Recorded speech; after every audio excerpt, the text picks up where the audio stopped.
Hello. So these days I was learning about Rumi. He was a Persian scholar in the late 1200 century, and quite some realizations he gave me on how all of us are living our lives, and how maybe the God envisioned us to. Our other responsibilities are different. Like, responsibilities don't come in what I'm trying to say here. These are just my opinions. But what Rumi was, he was a scholar. He was firstly a scholar. He used to teach in the madrasa there, and he was influenced a lot by his mentors, and that shaped him to become a prominent figure in his own society. But that's not the thing which still makes him be remembered these days and to this day, and I am sure he will always be remembered.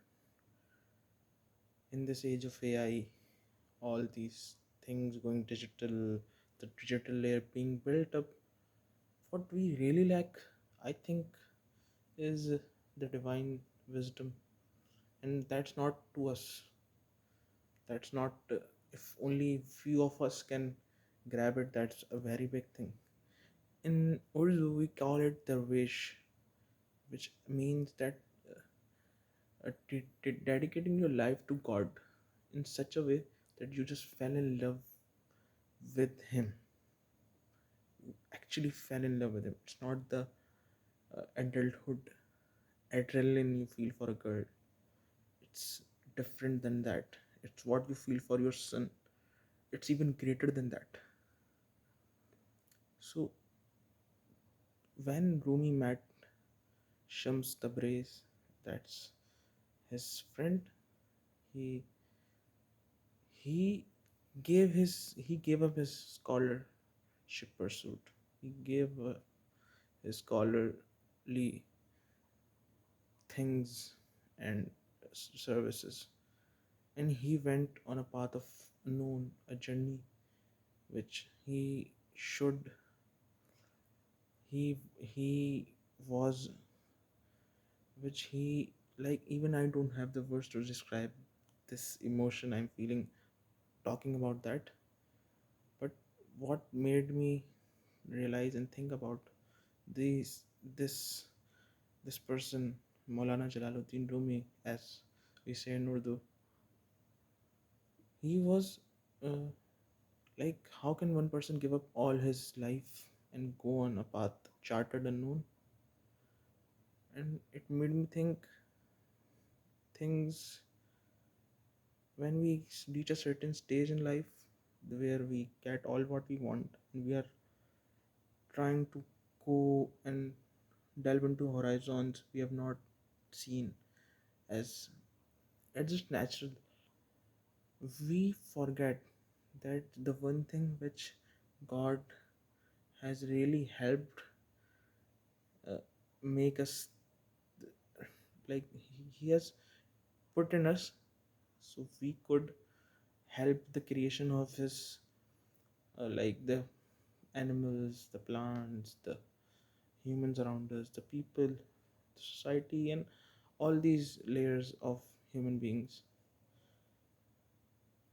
He's given us this knowledge, this wisdom, the skills to contribute to the society at in every in aspects we can, and then we can hope the aspects we can't control go in our favor while we continue doing what we do. And things do, like, from adult being adult to getting uh, reaching a certain stage like age 50, 45, you life starts to get uh, feel actually quite lifeless. That's the right word for it, I think. Where you feel things empty. You don't Things really don't excite you that way anymore. So, r- reading about Rumi, learning about him, made me realize things in that way. So what what what Rumi did was he gave up his life to dedicate himself to know, to not even know, to love God in a way that he wants the God to only bless him, becoming selfish in front of God for the selflessness to the people. Like, and in in the people eyes, it was selfishness of Rumi towards them, but instead I considered selfishness of them, of Rumi towards them. So maybe I've misphrased a little bit, but I hope you get the point.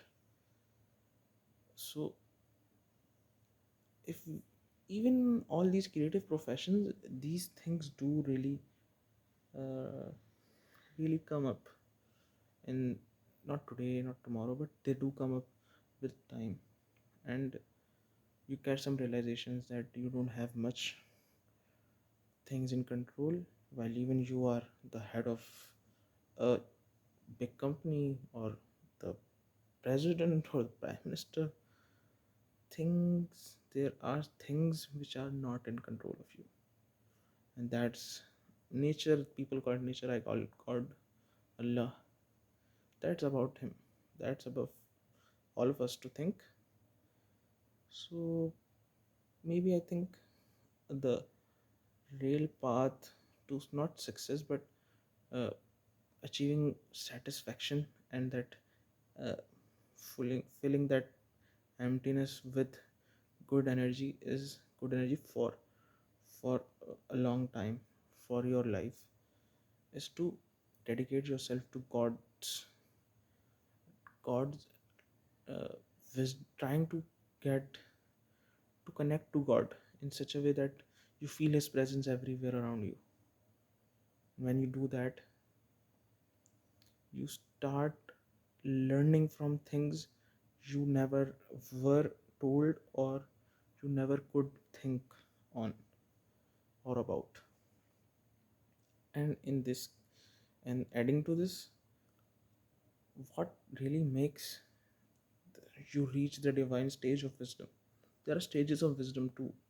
It's not every 50-year-old has a wisdom, or every educated person. In those who have gotten the master's degree, we actually consider architects really creative, we consider filmmakers really creative. They are, but that divine knowledge only some of them possess, and some of other people in other professions possess.